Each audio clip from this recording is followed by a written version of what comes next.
नमस्कार, आप देख रहे हैं प्राइम टीवी। मैं हूं आपके साथ आरती तिवारी। मेडिकल कोर्सेज के दाखिले के लिए करवाई जाने वाली नीट परीक्षा को लेकर देश में काफी ज्यादा बवाल मचा हुआ है। रिजल्ट सामने आने के बाद से ही पेपर लीक की बात तो हो रही है। इसके अलावा छात्रों की मांग है कि परीक्षा को कैंसिल करके दोबारा से एग्जाम करवाए जाएं। इस बीच सरकार ने कई परीक्षाओं को रद्द भी किया है। पेपर लीक के आरोपों के चलते सरकार भी सवालों के घेरे में है। ऐसे में पूरब का ऑक्सफोर्ड कहे जाने वाले इलाहाबाद विश्वविद्यालय के छात्रों का मूड मिजाज जानने के लिए प्राइम टीवी ने यानी कि छात्रों से एक्सक्लूसिव बातचीत की है। पूरे देश में इस समय नीट एग्जाम को लेकर के बवाल मचा हुआ है। चाहे वो यूपी हो, चाहे बिहार हो, चाहे झारखंड हो, चाहे दिल्ली हो, हर जगह के छात्र सड़कों पर उतर रहे हैं और नीट एग्जाम को रद्द करने के साथ ही दोबारा परीक्षाएं कराने की मांग कर रहे हैं। लगभग 24 लाख छात्र जिन्होंने मेहनत किया था, दिन रात पढ़ाई किए थे, उन लगभग 24 लाख छात्रों का भविष्य इस समय अधर में फंसा हुआ है।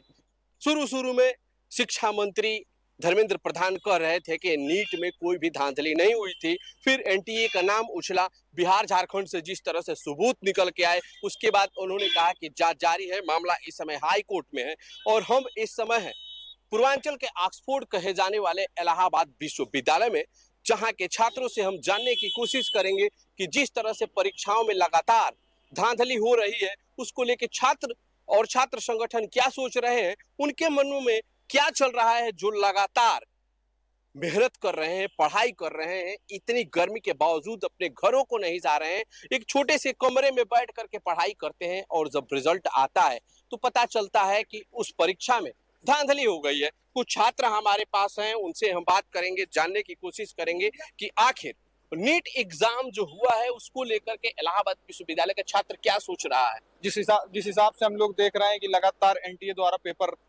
पेपर लीक हो रहा है और शिक्षा मंत्री जी इसकी जिम्मेदारी लें। हम लोग चाहते हैं कि शिक्षा मंत्री जी मतलब अपना इस्तीफा दे दें और एनटीए जैसी एजेंसी बंद हो जाए। देखिए, मैं जिस प्रकार से इस सरकार ने धारा 370 खत्म किया, 500 सालों बाद राम मंदिर बनवाया, 800 सालों बाद नालंदा विश्वविद्यालय बनवाया, लेकिन से छात्रों के भविष्य के साथ खिलवाड़ क्यों? मैं पूछना चाहता हूं सरकार से कि लगातार 1.5 महीने से कोई कार्रवाई नहीं हुई। नीट का पेपर जो हमारे अभी छोटे छोटे भाई आ रहे हैं कक्षा 12 पास करके, क्या सोचेंगे भारत के देश के बारे में, क्या सोचेंगे एजेंसी के बारे में? आपने नीट को दे दिया है, एनटीए को दे दिया है। एनटीए लगातार यूजीसी नेट जैसे स्कैम हुआ, नीट स्कैम हुआ और सीएसआईआर कैंसिल हुआ। मतलब क्या करेंगे छात्र? लगातार पेपर लीक हो रहा है, एकदम भविष्य चौपट करने में लगे हैं। मैं मांग करता हूँ कि इसको तुरंत बर्खास्त करें, एनटीए को, दूसरी कोई एजेंसी बनाए जो फ्री फेयर एग्जाम कराए हमारे यहाँ। पेपर लीक हो जा रहा है और कुछ परेशानी निरस्त भी हो रही हैं, इसको लेके छात्र क्या सोच रहे हैं? देखिए सर, विदित है जब से भारतीय जनता पार्टी की सरकार केंद्र में आसीन हुई है सत्ता की कुर्सी पे, तब से सिर्फ और सिर्फ छात्रों का शोषण हो रहा है, युवाओं का शोषण हो रहा है। आप उठा के देखिए कि विगत वर्षों से क्या कोई भी ऐसी परीक्षा हुई है जिसका परीक्षा से पूर्व इसका पेपर लीक ना हुआ। उत्तर प्रदेश की पुलिस की परीक्षा हुई, उसके बाद आरओ की परीक्षा हुई, उसके बाद कोई विश्वास नहीं कर सकता है कि नीट जैसे इतनी महत्वपूर्ण परीक्षा का पेपर लीक हो जाना। आप सोचिए कि नीट की परीक्षा और नीट की तैयारी करने में छात्रों को कितना परिश्रम करना पड़ता है, आर्थिक रूप से कितना पैसा खर्च करना पड़ता है, कैसे कैसे किस परिवार के ऐसे लोग सामने आए हैं जो अपने घर की जमीन बेचकर लाखों रुपए कोचिंग की फीस देते हैं और एक उम्मीद के साथ कि हम नीट की परीक्षा देंगे और उसके बाद सरकारी मेडिकल कॉलेज मिलेगा तो मेरा 5 करोड़ रुपए बचेगा और हम अपने सपने को साकार करेंगे, इस देश के लिए कुछ अच्छा कर सकेंगे। लेकिन ये पूंजीपतियों के द्वारा, इस भारतीय जनता पार्टी के शासन में बैठे लोगों के द्वारा जिस तरीके से सर्वहारा वर्ग के ऊपर कुठाराघात किया जा रहा है, उनके भविष्य के साथ खिलवाड़ किया जा रहा है, ये युवा, इस देश का युवा, इस देश के नागरिक इनको बख्शेंगे नहीं। आप देखिएगा कि ये लड़ाई किस तरीके से यहाँ से उठ के सदन तक जाएगी और हमारी सिर्फ यही मांग है, नीट का री एग्जाम हो, जो नेट की परीक्षा और जो नेट का पेपर लीक हुआ है, एनटीए जैसी संस्थान को तत्काल प्रभाव से बैन किया जाए। एनटीए पूरी तरीके से सरकार के सह पे चलती है, वो पूरी तरीके से सरकार के हस्तक्षेप है उस पे। अच्छा, आप बताइए, आप छात्र हैं जी, इलाहाबाद यूनिवर्सिटी के छात्र हैं।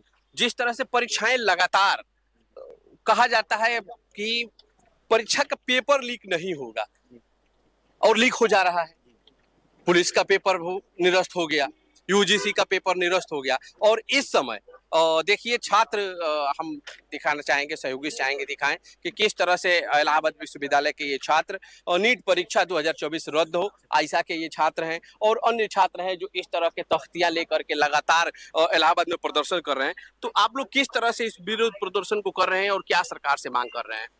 देखिए, आपका नाम? जी मेरा नाम प्रियांशु विद्रोही है, पहली बात। और दूसरी बात, जब से सरकार आई है ये सरकार पूंजीपतियों के द्वारा एक तो संचालित हो रही है और उसी क्रम में ये पूरे देश में ठेके वाली व्यवस्था लागू करना चाहती है। आते ही इन्होंने चीजों का प्राइवेटाइजेशन शुरू कर दिया। पहली बात, सरकारी जो सेक्टर थे उनको बेचना शुरू कर दिया ताकि वहां प्राइवेट लोगों की भर्ती की जा सके और मनमाने तरीके से वो सारे सेक्टर चलाए जा सके। उसके बाद इन्होंने 30 लाख पद केंद्र में खाली हैं अलग अलग विभागों में, उसके लिए वैकेंसियां निकाल नहीं रहे हैं। दूसरी बात, जब वैकेंसियां जिन पदों की आ रही हैं, बताइए देश के इतिहास में शायद पहली बार हुआ होगा कि नीट जैसे प्रतिष्ठित पेपर भी भारतीय जनता पार्टी सरकार समुचित ढंग से करवा नहीं पा रही है कि पेपर लीक कराने में जिन भी लोगों का हाथ था, चाहे वो जिस दल के हों, जिस पार्टी के हों, उनके ऊपर कठोर कार्रवाई की जानी चाहिए और छात्रों के साथ न्याय सुनिश्चित हो। यह सरकार की जिम्मेदारी और सरकार इसको सुनिश्चित करे। अन्यथा जिस प्रकार का परिणाम 2024 में भारतीय जनता पार्टी को देखने को मिला है, जो 400 पार का दावा कर रही थी और 250 से नीचे सिमट गई है, आने वाले समय में उससे भी बुरा असर भारतीय जनता पार्टी का होगा, ये आप मान लीजिए, क्योंकि इस देश का युवा इस देश की राजनीति तय करता है। चाहते हैं कि एनटीए को हटा करके फिर से नीट का एग्जाम हो? देखिए, नीट का और जो अभी नेट का हुआ है ये तो बड़े पैमाने पर है, इसलिए हम देख पा रहे हैं सीयूईटी का पेपर भी नीट ही कराता है और लगातार पिछले 2 वर्षों से ये इसी प्रकार की धांधली कर रहा है। सीयूईटी के परीक्षा में भी जिन छात्रों का परीक्षा होता है उसके 2 दिन बाद ये एडमिट कार्ड जारी करता है। इस तरह कई 100 छात्रों के साथ हुआ है, लेकिन चूंकि उनकी संख्या कम थी, आवाज बड़े पैमाने पर उठ नहीं पाई, इसलिए मुद्दा बड़ा नहीं बना। ये एजेंसी परीक्षा कराने के काबिल है ही नहीं। पता नहीं सरकार कौन सा इसके ऊपर इतना भरोसा कर लिया है कि लगातार इसकी इन कमियों के बावजूद इसी को सारी परीक्षाएं सौंपते जा रहे हैं, सारी परीक्षाएं एनटीए को सौंपते जा रहे हैं। हमारी स्पष्ट मांग है शिक्षा मंत्री से कि पहले तो तत्काल इस एजेंसी को बर्खास्त करें, सीबीआई जांच कराएं, जो भी दोषी हैं उनके ऊपर कठोर कार्रवाई करें और उससे पहले शिक्षा मंत्री अपने पद से तत्काल प्रभाव से इस्तीफा दें, तब जांच सुचारू रूप से। आप क्या कहेंगे, क्या नाम है? मेरा नाम सत्येंद्र गंगवार है जी। और ये शिक्षा मंत्री जो है अपने जब कार्य का निर्वहन सुचारू रूप से और स्पष्ट तरीके से नहीं कर पा रहे हैं, तो मुझे लगता है उन्हें अपने पद से इस्तीफा दे देना चाहिए, क्योंकि छात्रों के साथ खिलवाड़ अच्छा नहीं है। क्या सोच रहे हैं आप? एनटीए, अब जब एनटीए अपनी जिम्मेदारी को सही से नहीं निभा पा रहा है, सारे पेपर लीक हो जा रहे हैं, मतलब अपना कार्य सही से नहीं कर पा रहा है, तो एनटीए को भंग कर देना चाहिए और एनटीए की जगह दूसरी एक परीक्षा एजेंसी बनाई जानी चाहिए जो व्यवस्थित रूप से पेपर कराए, छात्रों के भविष्य के साथ खिलवाड़ ना हो। क्योंकि इस समय में एक तो पढ़ना, समझ रहे हैं आप, इतनी गर्मी में छात्र दिन रात एक करके 10 बाई 10 के कमरे में पढ़ता है और एट लास्ट पेपर लीक हो जाता है। नीट का आपने ले रखा है तख्ता कि नीट परीक्षा 2024 रद्द करो, क्यों आप लोग नीट निरस्त कराना चाहते हैं? हमारा कारण ये है कहने का कि सर, आप जानते हैं कि इस चीज़ की तैयारी ना जाने कब कितने वर्षों से तैयारी कर रहे हैं सभी लोग, सभी सारे स्टूडेंट। और ज़रूरी नहीं कि हर एक पीपल जो तैयारी कर रहा है वो रईसी हो या पैसे वाला हो। यहाँ गरीब आर्थिक लोग आके तैयारी करते हैं और उसके बाद देखा जाए कि पुलिस की पहले पेपर लीक हुआ, वो भी रद्द किया गया। नीट को लेकर हुआ, हमारे जितने भी संस्थाएं की जो पेपर हो रहे हैं सारा लीक, क्योंकि ये सरकार नहीं चाहती कि हम किसी को रोजगार दें। टोटली उनके पास इतना पैसा नहीं कि हम रोजगार दे सके। तो हमारा यही कहना है कि ये सरकार टोटली भ्रष्ट है, टोटली ये भ्रष्ट है सरकार। और अभी इनको 400 पार का नारा का हम ट्रेलर दे चुके हैं यूपी। ठीक है, आप बात कर रहे थे एनटीए नॉन ट्रस्टेबल एजेंसी बन चुकी है जिसके ऊपर छात्रों का भरोसा नहीं है, इसलिए सरकार की जिम्मेदारी है कि उसको भंग करे ताकि छात्रों का भरोसा शिक्षा व्यवस्था पर, परीक्षा व्यवस्था पर बना रहे। बहुत धन्यवाद। तो ये है इलाहाबाद विश्वविद्यालय के वो छात्र जो नीट परीक्षा को निरस्त करने की मांग उठा रहे हैं और इसके साथ साथ वो अपनी मजबूरियां भी बता रहे हैं कि किस तरह से दूर दराज गांवों से आकर के छात्र यहाँ लगातार 10 बाई 10 के, 8 बाई 10 के, 6 बाई 8 के कमरों में रहते हैं और अपना जीवन यापन करते हैं और किसी तरह से खा पी करके वो पढ़ाई आधी पेट तक कुछ छात्र बता रहे हैं कि हम खाना खाते हैं और अपनी पढ़ाई पूरी करते हैं और जब कहीं न कहीं रिजल्ट आता है तो उनके दिलों पर कुठाराघात होता है। इसीलिए उनकी मांग है कि नीट को एग्जाम निरस्त किया जाए, इसके साथ ही साथ एनटीए को भी इस पूरी प्रक्रिया से बाहर किया जाए। मैं BP Yadav, prime TV, Allahabad. इस बुलेटिन में फिलहाल इतना ही। देखते रहिए प्राइम टीवी।